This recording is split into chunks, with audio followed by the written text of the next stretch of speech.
পয়গম্বরের সঙ্গে আমি আল্লাহ কথা বলেছি মেরাজের মধ্যে নিয়ে। আমার পয়গম্বরের উম্মতরা যখন চেষ্টা করবে, ইচ্ছা করবে, আমি আল্লাহ পাক রব্বুল আলামিন আমার পয়গম্বরের উম্মতদের সঙ্গেও কথা বলবো। আল্লাহ পাক রব্বুল আলামিন বলেন, কেমনে আমি আমার উম্মতদের সঙ্গে, বান্দাদের সঙ্গে কথা বলবো জানো? মূসা, তোমার সঙ্গে আমি আল্লাহ যখন মন চাইতো তখন কথা বলতাম না। আর আমার আখেরি জামানার পয়গম্বরের উম্মতরা নামাজের মধ্যে 5 ওয়াক্ত নামাজে যখন তেলাওয়াতের মধ্যে দাঁড়ায় যাবে, বান্দার নামাজে দাঁড়ানোর সঙ্গে সঙ্গে বান্দার প্রত্যেকটা আয়াতের জবাবে আমি আল্লাহ বান্দার সঙ্গে কথা বলবো। বান্দার সঙ্গে আমি আল্লাহ পাক রব্বুল আলামিন কথা বলবো। নামাজের মধ্যে দাঁড়াবে, কথা হবে। বান্দা তেলাওয়াত করে বলবে আলহামদুলিল্লাহি রাব্বিল আলামিন। আমি আল্লাহ পাক রব্বুল আলামিন জবাব দিয়ে বলবো হামিদানি রব্বি।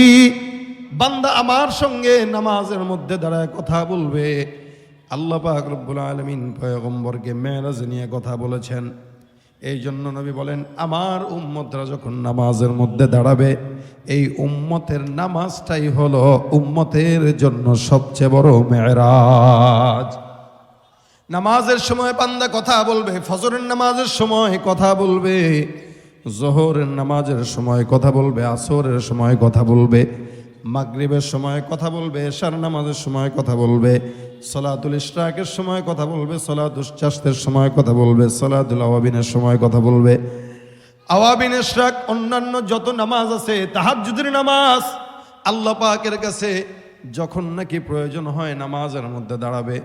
শুধু তাই নয়, আখেরি জামানার পয়গম্বরের উম্মতকে আল্লাহ পাক সম্মানিত বানানোর কারণে বান্দা যখন কোরআন শরীফটা খুলে খুলে তেলাওয়াত করবে, আমার আল্লাহ পাক বান্দার সঙ্গে কোরআন তেলাওয়াতরত অবস্থায় বান্দার সঙ্গে কথা বলবে। এটা আমার পয়গম্বরের সম্মান, আমার পয়গম্বরের উম্মতের মর্যাদা। আল্লাহ পাক বলেন, এত সম্মান দান করলাম, যার কারণে আমি আল্লাহ নবীকেও সম্মানিত বানাইলাম, তোমাদেরকেও সম্মানিত বানাইলাম। তোমাদের প্রতি আমার পয়গম্বরকে আমি আল্লাহ পাক দয়ার নবী বানাইলাম, যার কারণে বললাম ওয়ামা আরসালনাকা ইল্লা রাহমাতাল লিল আলামিন। সমগ্র দুনিয়ার জন্য আমি রব্বুল আলামিন একমাত্র আমার নবীকেই রহমত হিসেবে প্রেরণ করলাম। সারা জমিনের জন্য, আসমানের নিচে জমিনের উপরে যত মখলুকাত আছে, সমস্ত মখলুকাতের জন্য রাসূল করিম সাল্লাল্লাহু আলাইহি সাল্লাম রহমত। এরকম রহমত অতীতে আগে আসে নাই, এখনো আসবে না, ভবিষ্যতেও আসার কোনো সম্ভাবনা নাই। এটা আমার রাসূলের অন্যতম বৈশিষ্ট্য, গুণ। আল্লাহ পাক রব্বুল আলামিন রাসূল করিম সাল্লাল্লাহু আলাইহি সাল্লামকে এত বৈশিষ্ট্যের মধ্যেও শুধুমাত্র হাবিবকেই যে বৈশিষ্ট্যতম করেছেন, বিষয়টা এমন নয়। রাসূল সাল্লাল্লাহু আলাইহি ওয়াসাল্লামের উম্মত হওয়ার কারণে আল্লাহ পাক আমাদেরকেও সারা জাহানের সমস্ত উম্মতদের মধ্য থেকে সবচাইতে গুণওয়ালা উম্মত বানিয়েছেন। জোরে বলেন সুবহানাল্লাহ। সারা দুনিয়ার যত উম্মত আছে, আল্লাহ পাক সব উম্মতের মধ্য থেকে আমাদের সম্মান দিলেন বেশি, যার কারণে আল্লাহ পাক এক এক নবীর এক এক উম্মতদেরকে আল্লাহ পাক রব্বুল আলামিন যখন কোরআনে ডেকেছেন, তখন আল্লাহ পাক কখনো ইয়া আইয়ুহান নাস বলে ডেকেছেন। কোরআনের মধ্যে আল্লাহ পাক ইহুদি নাসারা এদেরকে যখন ডেকেছেন বলেছেন ইয়া আইয়ুহান নাস। কিন্তু শুধুমাত্র রাসূল সাল্লাল্লাহু আলাইহি ওয়াসাল্লামের উম্মত হওয়ার কারণে আল্লাহ পাক আপনাকে আমার মতো নাখান্দা বান্দাদেরকে আল্লাহ পাক ইয়া আইয়ুহাল্লাযীনা আমানু অর্থাৎ ঈমানদার বলে সম্বোধন করেছেন। সুবহানাল্লাহ।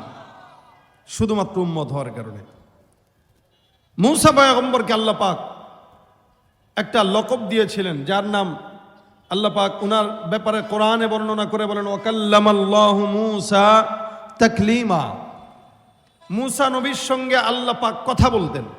এটা মূসা নবীর অন্যতম বৈশিষ্ট্য। ওনাকে যার কারণেই মানুষরা বলে মূসা কালিমুল্লাহ, অর্থাৎ আল্লাহ পাকের সঙ্গে কথা বলনেওয়ালা নবীকে মূসা। আল্লাহ পাক মূসা পয়গম্বরকে ডাক দিয়া বলেন, মূসা তুমি জানো আমি তোমার সঙ্গে যখন কথা বলি, তুমি নবী হওয়ার কারণে কথা বলি, তুমি নবী এই কারণে কথা বলি। তোমার সঙ্গে আমি যখন কথা বলি, তুমি যখন চাও তখনই বলি না। আমারও কিছু মন চাওয়ার ব্যাপার আছে, আমারও কিছু নিজাম আছে। তো নির্দিষ্ট সময়ে আমি মূসা তোমার সঙ্গে কথা বলি। কিন্তু আল্লাহ পাক রব্বুল আলামিন বলেন, এমন একদল বান্দা আসবে যারা নবী না, কিন্তু আমি আল্লাহ তাদের সঙ্গে তারা যখন চাবে তখনই কথা বলবো। সুবহান। মূসা পয়গম্বর বলেন, আমি নবী হওয়ার কারণে মালিক তুমি আমার সঙ্গে কথা বলো, কিন্তু এমন এক বান্দারা আসবে যারা নবী না, তুমি তাদের সঙ্গে কথা বলবা। তারা কারা? আল্লাহ পাক রব্বুল আলামিন বলেন, ওই সমস্ত উম্মত আমার আখিরি জামানার পয়গম্বর মুহাম্মদুর রাসূলুল্লাহ সাল্লাল্লাহু আলাইহি ওয়াসাল্লামের উম্মতরা, যেই নবী জমিনের মধ্যে সবচাইতে দামি হওয়ার কারণে আমি আল্লাহ আমার নবীর উম্মতদেরকেও দামি বানাইলাম। গোটা জমিনের জন্য আমার নবী রহমত। আমেরিকা বলেন, লন্ডন বলেন, ইউরোপ বলেন, সারা জমিনের জন্য আমার পয়গম্বর রহমত। এত দয়ার নবী, যার কারণে ইহুদিরাও যদি কোনোদিন আল্লাহর হাবিবের সামনে কোনো কাফেরের লাশও যদি যাইতো, নবী করিম সাল্লাল্লাহু আলাইহি ওয়াসাল্লাম দেখতেন, তাকায় তাকায় আমার পয়গম্বর আফসোস করতেন, আমি মুহাম্মদুর রাসূলুল্লাহ বেঁচে থাকা অবস্থায় একজন কাফের জাহান্নামে যাবে, এটা আমি নবী কোনোদিন সহ্য করতে পারি না। যার কারণে নবী পয়গম্বর মুহাম্মদুর রাসূলুল্লাহ সাল্লাল্লাহু আলাইহি ওয়াসাল্লাম ইহুদিদেরকেও দাওয়াত দিতেন মোহাব্বত দিয়া, কাফেরদেরকেও দাওয়াত দিতেন মোহাব্বত দিয়া। কারণ নবী চিন্তা করতেন, যে ইহুদি নাসারাটা জমিনের মধ্যে এত সুন্দর করে বসবাস করে, একটা ভুলের কারণে জাহান্নামে যাবে, চিরস্থায়ী আগুনে জ্বলবে, এটা আমি নবীর সহ্য হয় না। আমার পয়গম্বর নিজের চাচাকেও পর্যন্ত চেষ্টা করলেন, মরণের আগে ডাক দিয়া কানে কানে বলেন, চাচা আপনি জবানটা খুলে একটা বারের জন্য আমার কানের মধ্যে শোনায় দেন, আশহাদু আল্লাহ ইলাহা ইল্লাল্লাহ ওয়া আশহাদু আন্না মুহাম্মাদান আবদুহু ওয়া রাসূলুহু। নবী বারবার চেষ্টা করলেন। এরপরও আল্লাহ পাক যদি কাউকে হেদায়েত না দেয়, আল্লাহ পাক সরাসরি আমার পয়গম্বরকে যে ডাক দিয়ে বলে, ইন্নাকা লা তাহদি মান আহবাবতা ওয়ালাকিন্নাল্লাহা ইয়াহদি মান ইয়াশা। জমিনের মধ্যে আপনি চেষ্টা করতে পারবেন, সফলতা দেনেওয়ালা কে বলেন তো? আল্লাহ বলেন, আপনি যাকে চান তাকে হেদায়েত দিতে পারেন না, হেদায়েতের মালিক তো আমি আল্লাহ। জমিনের মধ্যে আল্লাহ পাক রব্বুল আলামিন এক প্রকার বান্দাকে হেদায়েত দেখায় দেয়। আল্লাহ পাক রব্বুল আলামিনের হাবিব ইসলাম যখন দ্বীনের পথে বান্দাকে দাওয়াত দেওয়া শুরু করলেন, রাসূল করিমের ঈমানের দাওয়াতের মহব্বতের কারণে সর্বপ্রথম খাদিজাতুল কুবরা মুসলমান হয়েছেন। মহিলাদের মধ্যে সর্বপ্রথম ওনার বিবি, যুবতীদের মধ্যে ফাতেমাতুজ জাহরা, যুবকদের মধ্যে আলী, আর সমবয়স্কদের মধ্যে হযরত আবু বকর সিদ্দিক। নবী করিম সাল্লাল্লাহু আলাইহি ওয়াসাল্লাম চিন্তা করলেন, এই কয়েকজনকে দিয়ে তো ইসলামের কাজ হয় না। যার কারণে আল্লাহ পাক রব্বুল আলামিনের কাছে হাত দূর করে ডাক দিয়া বলেন, আল্লাহুম্মা আইজ্জাল ইসলাম বিআহাব্বাইনি হাদাইনি রাজুলাইন বিউমর ইবনুল খাত্তাব আও জাহল ইবনে হিশাম। আল্লাহকে ডাক দেয়া বলে, আল্লাহ দুই ওমরের এক ওমরকে ইসলামের জন্য কবুল করে নাও।